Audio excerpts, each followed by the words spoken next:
Көпшіліктің сұрауы бойынша қыздар, біз сіздермен бүгін осы печеньені әзірлейтін боламыз. Пончик печеньелеріміз бізде ар кеткенде 20 минут уақытымызды алады. Тез дайын болады және құрамында заттарының барлығын үйіңізден табылатын болады. Ендеше кеттік дайындаймыз. Бізге ең алдымен бал қажет. Балдың сапасы қатты маңызды емес.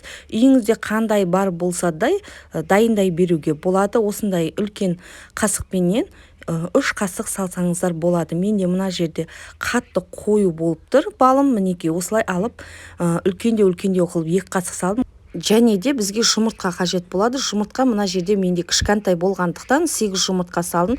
Егер сіздерде СБ категориясы болса 6 жұмыртқа салсаңыздар болады. Негізі көптеу шықсын десеңіздер, жұмыртқаны көптеу қоса берсеңіздер, соншалықты көптеу болады. Және шекерімізді саламыз мінекей. Сосын кейін жақсылап тұрып араластырамыз. Қыздар, осы жерде біз сұйық майды да осы жерде құйып жіберуіміз керек. Күнбағыс майын, бірақ мен ұмытып кетіппін. Видеоның қарап отырсаңыздар аяқ жағында көрінетін болады. Мінекей осы жерде разрыхитель саламыз. Енді ұнымызды салып біз илейтін боламыз. Мінекей қараңыздар, осылай ары қарай қолмен жұмыс істеген ыңғайлы болады. Ары қарай басқа еш нәрсенің қажеті жоқ. Қасықпен де ары қарай иленбейді. Біз жұмсақ қамыр илейтін боламыз.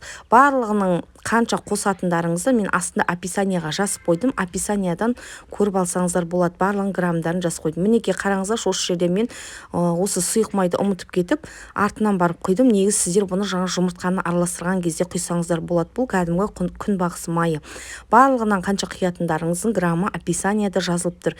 Мінекей бізде осындай бір келкі теста шықты. Енді осы тестамызды алып, домалақтап, одан кейін шекерге аунатып, осылай противенге қойып шығатын боламыз.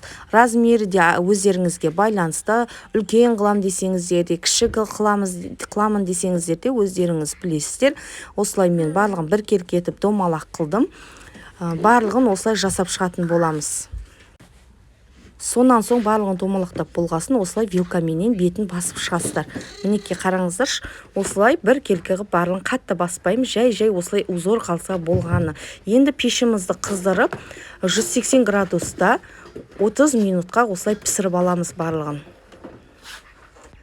Әркімнің пеші әртүрлі болады градус, сондықтан өздеріңіз кішкене жобалап қойсаңыздар болады. Мінекей бізде осындай болып пісіп шықты.